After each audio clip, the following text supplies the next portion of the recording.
welcome to Season 3, Episode 2 of the Amplified Marriage Podcast. Let's talk about some expectations.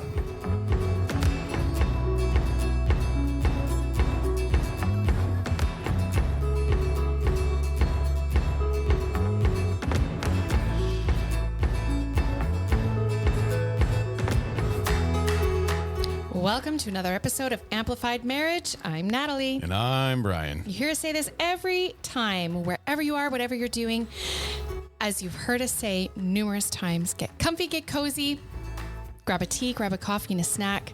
We're so glad you joined us for our chat today. Today is Valentine's Day. The day of this release of this podcast is Valentine's Day. So we thought it would be prudent or necessary to talk about expectations because leading up to Valentine's Day, maybe there was some uncommunicated expectations and hopefully all went well for your Valentine's Day. But if it didn't, here's some things that we want to share with you that maybe afterwards or in the future for your next Valentine's Day or your next birthday or the next Christmas Day would possibly give you a leg up into doing this properly. That's right. So I don't know, maybe we just kind of open up with talking about what does Valentine's Day look like for us? Now, this might surprise a lot of you, but Brian and I really don't make a huge deal about Valentine's Day. We never really have. We never have. We did when we were... We did not. We did when we were dating. Well, maybe back then. And it's not to say that it's not important. But our philosophy, I guess, on Valentine's Day is why would we just wait for one day to show each other that we love each other or that we appreciate each other for what each other does? Why would we save that all year long and just bring that out on that day? And that's not to say that that's not important. No. Right? But for us, it's not been a huge make it or break it as far as we're concerned. Now that we have a daughter, you always bring me sterling roses. It was our wedding flower. They are lavender purple roses that are thornless. So now that we have a daughter, you bring us each one of those because they're not cheap. But as far as like going out for dinner and all these boxes of chocolates, I'm more of an Easter chocolate fan. So I could do without the Valentine's Day chocolates. Right. Well, and I think hopefully in your relationship, if you're listening to this today, you didn't wait until Valentine's Day to show your significant other that you cared for them. Yep. That there was other days that, and you know, the longer that we get married, it's funny because when you're dating for a long time, especially everything is generally this large grand gesture, and we're going to do a nice dinner or we're going to go for a long walk and there's fireworks and whatever that special moment for you. It's different now. When I come home from work and I bring her a coffee from Tim Hortons, that's like the greatest bit of foreplay that we could possibly have. Absolutely. And you know what? Honestly, we didn't have a lot of money. Right. So going out for big extravagant dinners was just not an option. Right. And also some of the biggest and best dates that we've ever had were when we couldn't afford it. We did the McDonald's date. You've heard us talk about that before. Yeah, it was coffee and an ice cream cone. Yeah. And just walk around Walmart and then go for a walk around a park. But Valentine's Day is an opportunity for you to share with your loved one that special moment. And we want to talk about expectations because they're super important when it comes to like there's something like Valentine's Day, but birthdays or Christmas gifts. Like I don't remember for your for Christmas because you're born on Christmas. Yep. And so it's double duty, double gifts, right? So, right. And I did not always understand that or understand the expectation. And the expectation now I know is that you want a card on your birthday specifically from me, not one that has the kids' names in it or that we made together. It's specifically from me to you. That's right. Right. With some lovely, fancy love language words in there about our love. And it's getting better. A birthday card, not a Merry Birthday, Happy Christmas, not, like a Christmas Eve, right? I want an actual birthday card. Absolutely. So that to me is super important. But there's very many years where you didn't get that card and you thought that I knew about it. And then when you said, hey, I want a card for my birthday, I'm like, you've missed a whole bunch. I'm like, I didn't know that was a thing. And so it was a missed opportunity because we realized that you hadn't communicated the expectation to me. No. And I just thought, Duh. It's my birthday. Here's a tip for all you guys that are watching. If you want or listening, if you want to be a superstar, listen to your wife and That's the very subtle good wisdom. cues. And the things that she wants, that she says. And oftentimes, well, in my case, Yep. Natalie isn't an expensive person. If I was to go to Winners and buy her a Ray Dunn mug, man, I'm my like, goodness. I got points for days. That's right. Right. And we say this not to diminish those that go all out. I mean, we have Absolutely. gone all out for Yeah, we have. Valentine's Day. Absolutely. And it's great, but it's not, that's like the exception. It's not the Yeah. norm for us to be super extravagant on Valentine's Day. It's sure lovely when it happens. Yeah. And if that's your go-to where it's extravagant every Valentine's Day, sure. all the power to you. Wonderful. This should just take the pressure off of those that are trying to keep up with the Joneses. You don't have to have, you know, a 5-course dinner at Right. an expensive restaurant and, you know, the most expensive box of chocolates and this, that, and the other to make it meaningful. For sure. Absolutely. And so we thought this would be a good opportunity for you. If you've not heard our very first episode of the podcast was actually about expectations. It's one of our most listened to, not because it's our first one and we've done 40 episodes since then. Yeah. It's because it actually is the one that we get the most questions about, that we talk to about the most, the one that we actually have given to couples as we've done coaching. We're like, hey, this is where we stand on this particular communication issue. You need to go inspire it. So we'd recommend, we'll put it into the show notes. You can click the link and it'll take you right there to it. But it is a really good episode. So we just want to recap the very first couple. There's the four four. things that need to be communicated before we move into some things that you can do daily that actually aid in these four, but also in making Kind the of break marriage. it down a little better. Right. A little more better. Yeah, like a little better, right? Because it's more reasonable expectations, not so generalized. Right. Absolutely. So the very first one is, that's all me. It is being known. You need to communicate the expectation and it has to be known. You have to identify what it is, the unspoken ones, the ones you think that you have told them or communicated in the past. Sometimes we heard a comedian, Michael Gunger, say him and his wife, when they were communicating, sometimes he'd be in a completely different room and she'd be talking about the things thinking that he was close by or could hear. And he would say to her, I'm 3 rooms away from you. Yeah. And you're talking with the washer on, there's music playing in the kitchen and you Yeah. wanted me to hear, I didn't know what you were saying.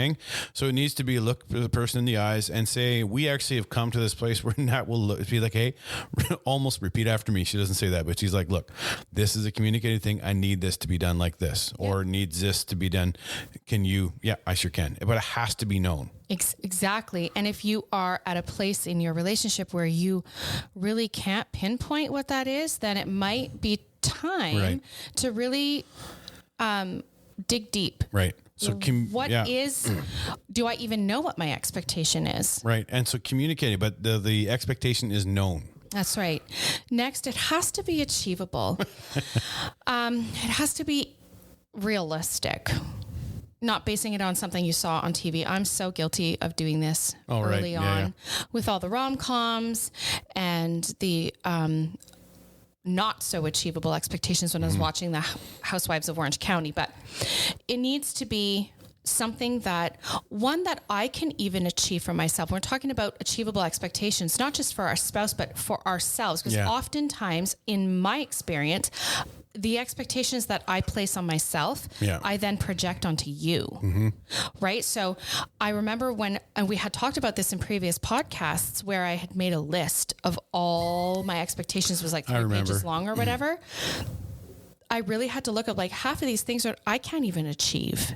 Why am I so fixated on you trying to achieve these things when it's nearly impossible for myself to even achieve these? So Absolutely. super important that your expectations are achievable. So the first one is known. The second one is achievable. The next one that we had in the very first episode, I suggest you go listen, is it's communicated. Yeah. You need to actually communicate the actual expectation, the unmet expectation, the uncommunicated. An unmet expectation is an uncommunicated expectation. Yes. If you two love each other, you will find a way to do your best to make those things work. And being married is being less selfish. And so you really are thinking of the other person. So when you know what it is, it's actually something you can reach into and you've communicated it, you can actually make it happen. And you have to be cautious or of how you're articulating that to your partner, because there have been many a time where my expectation was like just completely foiled. Yeah. And I was so mad. Yep. And then I responded in kind to explain to you that my expectation hadn't been met, or not in those words, but like, how could you not have known? Right. Yeah. Right. So taking a step back, like these are tools to help alleviate some stress and tension while not waiting for it to get to that point. Yeah. Absolutely. So if you can know what they are and then communicate that when you're not upset or when they haven't been met. Right. I think you're just setting yourself up for like less arguments. Yeah. If you're communicating these things through. So the first one is known, achievable, communicated, and agreed upon. So setting expectations, a lot of people are like, oh, that's kind of ball and chaining it, or whatever term you might want. But they're so important because it helps to avoid resentment.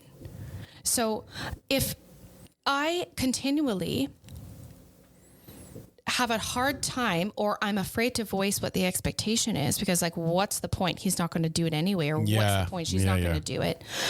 After a while, you can claim that won't affect you, right? But it's going to affect you, and you're going to start seething at some point. And it could be the littlest, tiniest thing that could have been so silly for you just to communicate that blows up into something catastrophic. Yeah. Right. So setting expectations really helps to avoid resentment. It's something that also takes, it helps to not compound the issues. Yeah. Because you're communicating about it and it's open and out there. That's right. And you're not letting it fester. Now, there's something that I read, and it says simple miscommunications can create significant barriers in a marriage and often share a common source. It's unmet. Like I said, an unmet expectation oftentimes in a marriage is an uncommunicated expectation. Yep. Right. And so if you're not communicating about it, then there's nothing you can do about it. Now, as we move on here, these are the few things that there's expectations you may have in your heart that you're going to have to reconcile yourself with, because they are not helpful to your relationship if you believe these following things as we step into them. All right. And so if you have to be able to be an individual and a married person together. Yep. So early on in relationships, oftentimes we pattern certain things because we feel, or we know, or we don't. What is it? Craig Rochelle always says, you don't know what you don't know. So once you learn something and you know a different way to communicate. So once that expectation that you've given me is now communicated, it's up to me to take that new thing that I've learned about you and actually execute that so it's effective in a relationship. That's right. So I can no longer claim, oh, I didn't know. Because that is as sad as that is as an excuse, it's actually true in some cases. You just don't know different. You didn't learn differently. You didn't know how it's going to work. And so here's just a few things that actually can put a pin in growth in a relationship if you feel, these are key things that may stop you from stepping forward. And these things are like your spouse, like unreasonable expectations that sometimes people have them on there. Yep. Your spouse should fulfill your every need. You complete me. I'm sure you've all heard Jerry that, Maguire. Right? Oh, is that from that? Yeah, that's from that. You complete me. And I mean, when you're watching it and you're caught up in the moment, you're like, yes. Until reality smacks you in the face, right? Yeah. It's not possible. Yeah, absolutely. Your spouse should never, ever serve as your primary source of happiness. Well, these are the unrealistic. You're telling yourself they should serve that's as the primary source of your happiness. Yes, the way I worded that was funny, but they cannot be your primary source because they will let you down. As we're Christians, and we believe that it's our relationship with God first, then our relationship with each other. That's right. Because in a healthy relationship with God that's communicated, where I feel hope and I feel God's love, and I'm able to have the strength to be the husband that I need to be. Yep. Sometimes I'm good at it, other times not so much. But when I have a good relationship with God, that means that my source of happiness and it brings us closer, but my happiness and my joy isn't coming from someone who will let me down. That's just a fact of life. People will let you down. That's right. Right. And the other thing is, if your expectation is that your spouse won't let you down, That's a tough road to hoe.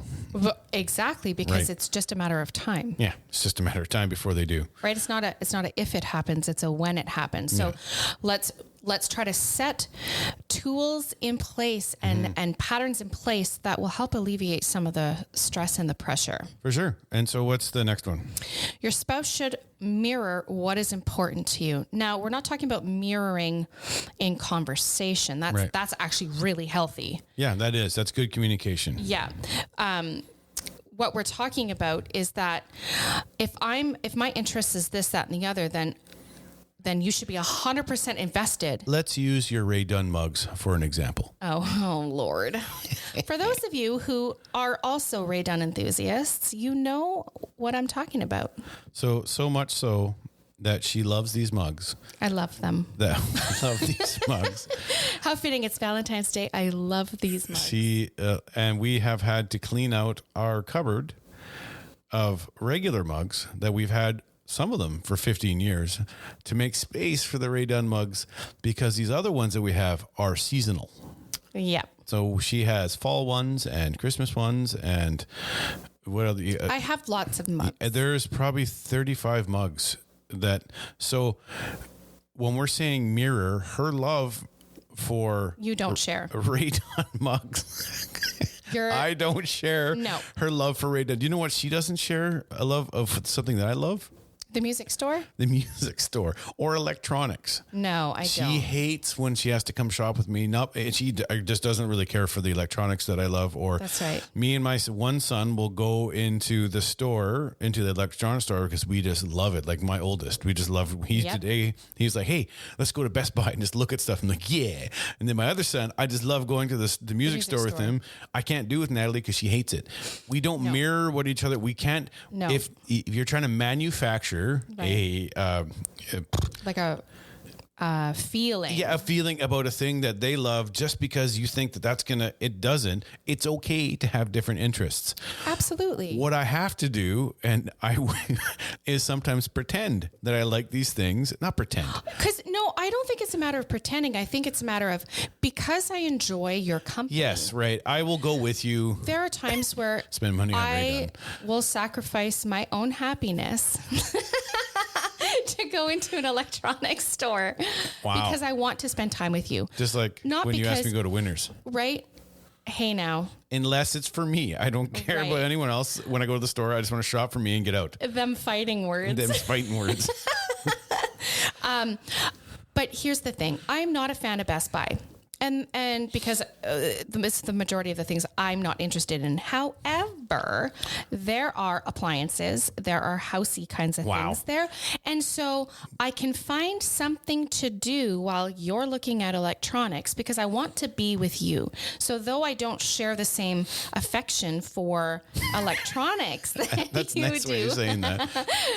I can still support your fanaticism for electronics. I resent the fact that you call that fanaticism. You come to Winners under the illusion that we're shopping for you, but we're really looking for Ray Dunn. Yeah, you're like, hey, let's go. Anyhow, moving on. Yeah, not moving on. I think everyone needs to hear this. We go into the store with the intention of, hey, I need new jeans because I ripped the other ones. And you're like, oh, yeah, I'll help you shop. We get in there. And immediately as we walk through the door, she goes left. I go right, wondering where she went. I thought she was behind me. She was not. That's right. That's the truth. Right. So you're not trying to be a cookie cutter copy of your spouse. Right. But you want to share in their interests. Mm-hmm. Those are two different things. Yeah. Right. Though you're not a collector as I think that I am. You are a collector of other things. Mm-hmm. Mm-hmm. Right. Mm-hmm. And so we don't mirror each other as far as that goes, but I can appreciate. Yeah, absolutely. That you're doing that. Right. The other thing that is unhealthy or is not going to help you is if you believe that your spouse should always, or you should always be the center of attention for your spouse. Mm-hmm. That leads to obsession and strangeness. And codependency. And codependency. You want to be dependent. Not healthy. See, here's something that we learned actually from a marriage training that we took is that if she dies, I can live without her. Yep. But I don't want to. That's right. Right. I love having her here. I can fully function. I can fully function. I can make my own decisions. I can even bank on my own and do banking and groceries and laundry. I know how to do all those things. I don't want to live without her, but I can. Right. And so she's not the center of everything that I do. It sounds weird to say it like that. No, but it's true. You need friends. You need other couples to surround you, right? Absolutely. And we've had numerous podcasts where it's like you need to be cautious and careful who you bring into your circle. Right. But you do need other men in your life to kind of sharpen you and challenge you. And I need other women in my life to challenge me and sharpen me. Yeah. Right. Absolutely. So you can't be, although we love spending time with each other during this pandemic. I have loved having you around more. I mean, you're around a lot, but like more so with you working at home and stuff like that. I've loved that. That's not everyone else's experience, right? But we still have our own separate outlets. Yeah, for sure. Right? And finally, the excitement and the passion should continue as it was early in your relationship. And so this is, wouldn't this be ideal? That same passion when you were dating and when the pursuit was on and it was exciting, that should never go away. Except the reality is that you have to work on that stuff. And there are different phases and seasons in your life and marriage and loss and death and grief and financial 100%. struggles. Yeah. There's, the list goes on and on and on. The idea is to have that carry you through and to have that same pursuit or whatever. Sometimes it's not realistic. Sometimes you got to really fight for it. Yeah. You have to get up out of bed in the morning and be like, today I'm choosing to love my spouse. I don't like him right now because, we have no food in the fridge or whatever the situation. They lost their job. We lost a child. He didn't fill the car up with gas. He didn't fill up the car up with gas. He said no to a Ray Dunn mug. He said no to a Ray Dunn mug, and he has. When have I ever said no? You don't tell me until 3 days after they're put in the cupboard. Or the toilet seats up for those who've been with us for a while. Right.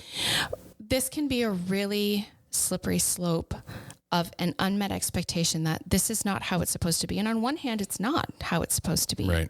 Yeah. Right? We should be pursuing each other. Never stop dating your spouse. If this is the first time that you're listening to this podcast, never stop dating your spouse. Pursue them with that same passion. Right. And so here's some extra things we want to give you in this one going forward. Some reasonable ones. We're going to end on a high. We're going to end on a good note. We're going to end on a high. So as the relationship changes, and it will, and the spark will need to be stoked and it'll need to be fired up. There's some things here that are just reasonable things that you should execute. I'm right in the middle of learning how to be a systems type guy. So I just keep using this word that's like execute is like it's clinical, but it's you want your spouse to know or your partner to know that you're 100 committed to the marriage. That's right. So maybe you need to reaffirm your commitment to the marriage. Right. That if you haven't, it's not like, that saying where I said I loved her on our wedding day and if it changes, I'll let her know. Yeah. It's not one of those things. Like you really need to be in constant communication. Like, I am so glad that I chose you. Have we had struggles? Yes. Have we gone through lots of ups and downs? Yes. Yes, but I would not change it for anyone else. Right. So Absolutely. reaffirming your commitment in the marriage. So we kind of we touched on the first two that we saw there was commitment, be committed in the relationship. And that means giving 100%. Yeah. All the time. 100. You can't give 110, but give 100%.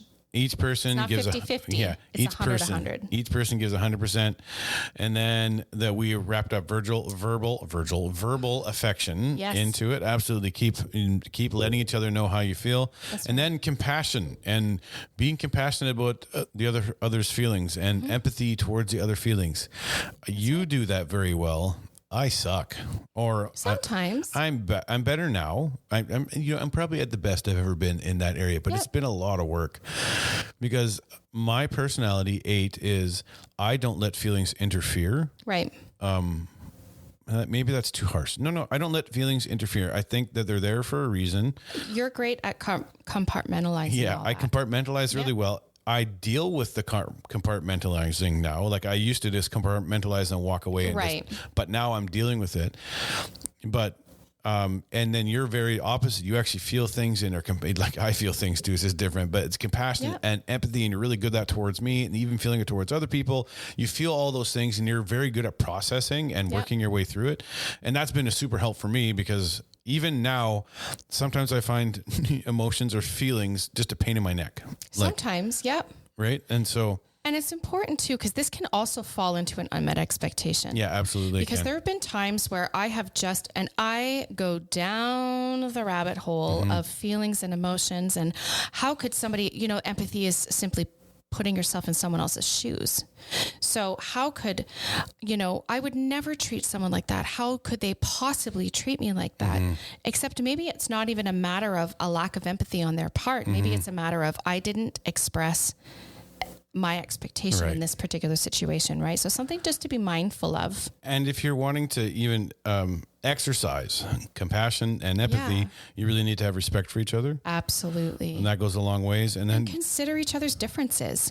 What? I love that we are not, like on the Enneagram, I'm a 6, you're an 8, right? We're not the same. Your strengths are not areas in my personality or in my life that are strengths. Right. And so you are really, what's the word?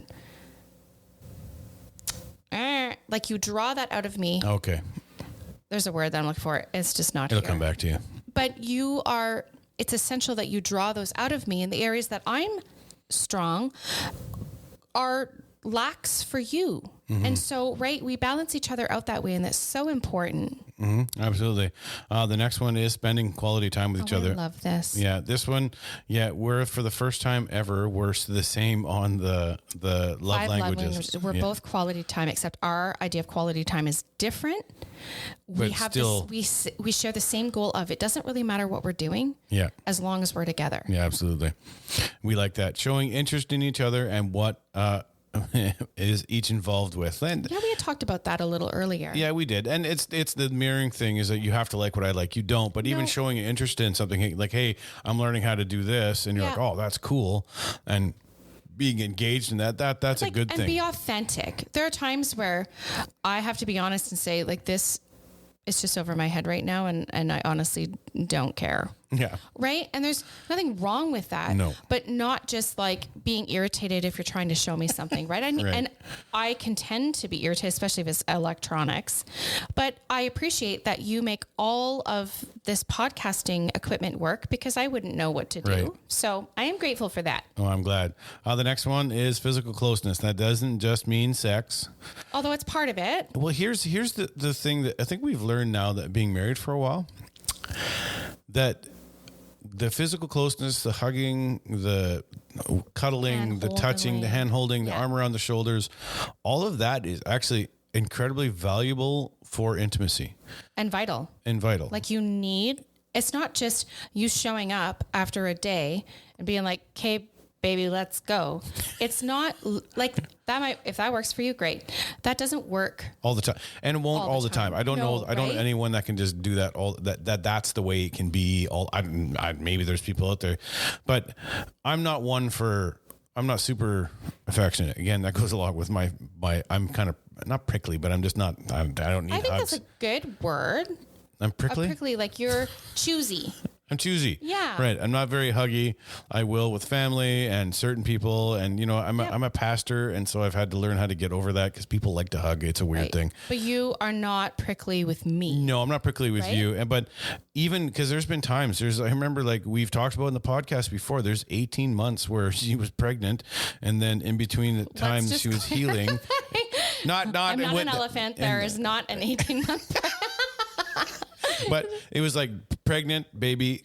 And then pregnant a year later. And then pregnant, like not even less than a year later. And then in between there was healing and all that kind of stuff. And so there was a lot of times where there was just no sex, just at all. Right. But what there was there was still hugging and cuddling. And we sat on the couch and we went for walks and we held hands. That is still incredibly important to intimacy. Super important. For you guys out there, not everything has to lead towards sex. Right. As hard as know. that to understand, it doesn't have to lead towards sex. That's right. Although it's fun when it does. I'm just saying it doesn't have to lead that towards that. I completely agree. Generosity through spirit and actions.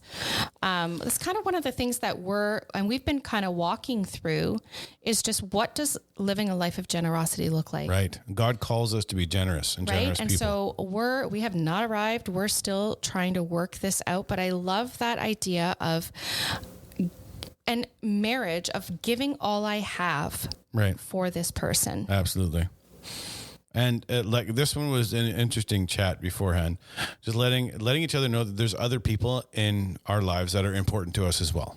Right. It's not like, because if there's friends. Toxic people, then get rid of them. Yeah. But turf them. We're talking about people who are cheering you on. Right. I mean, we've got lots of couple friends. Yeah. And it's so necessary and we value them and they're so needed because they each bring a different element of fun, a different element of creativity, laughter. They all have a different flavor. Yeah. And so it's super important that that's cultivated. Yeah. It's not just you and I and that's it. And the kids and that's it. So boring. Right. And going along with spending time together, even the one that was a little bit harder, is making time and actually creating the opportunity to have fun and laugh. Our schedules are busy. Some of our funnest memories in the last 3 years has been our dumb hiking trips. I create the opportunity. He creates the atmosphere for adventure, the funny memories. Well, and the pain and suffering and the tired and I pulled a muscle and it's hot and I didn't drink enough water and I can't stand what we just did and I hate you. And I mean, but we sure smile for the pictures. Yeah, the pictures tell a different story of what actually happened. Like we have conquered. So the pictures say one thing. If you ever ask Natalie, if you ever get a chance and you ever meet her, ask her about Spying Cop. We'll just stop right there. And that's all you need to know. But there's a lot of opportunities. Create that. You got to make space and time to go out there and have fun and do things. That's right. And open communication. We cannot say this enough. You have to be willing to go to the places that are uncomfortable so that it's kind of all laid out on the table. Right.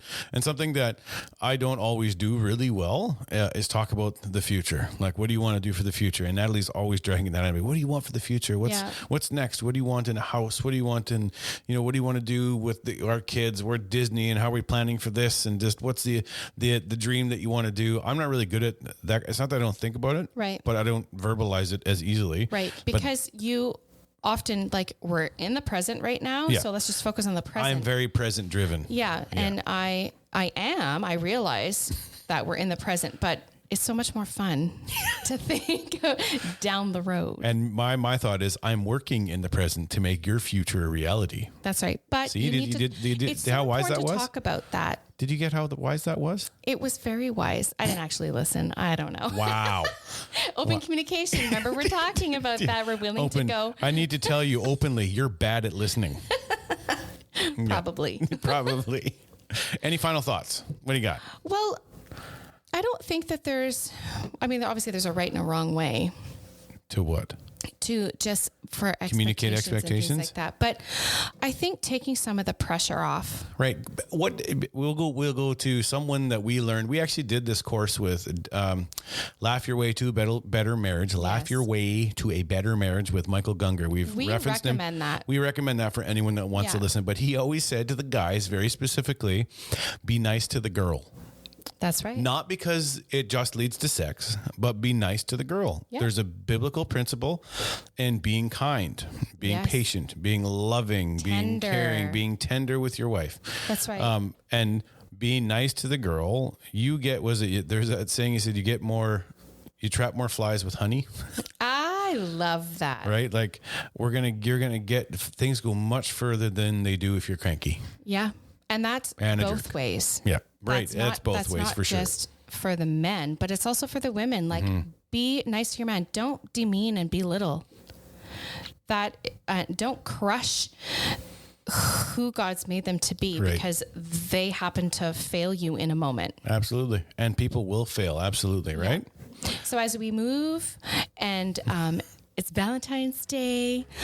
We just hope that this wasn't such a downer, but that this kind of actually gives you something to talk about maybe tonight. Absolutely. And or whenever you happen to listen to this, That's right. that you openly communicate the things that you need to with your partner, so that there's nothing that can be left unsaid that can honestly just get you into trouble unnecessarily. That's right? Use this as an opportunity to further that passion Yeah. of deeply getting to know your significant other. Absolutely. And here is the end. If you like this podcast and you just love it, we really appreciate it that you share it. You let people know about the Amplified Marriage Podcast. You can follow us on Instagram and on Facebook, and soon to be, hopefully, on YouTube. And if you have a topic or any question or discussion or just want clarity or just want to chat, you can please email us at amplifiedmarriage@gmail.com. And as you've heard us say many times before, we believe this year that your marriage can be reset, Refreshed, recharged, and restored. Thanks so much for listening. Talk to you soon.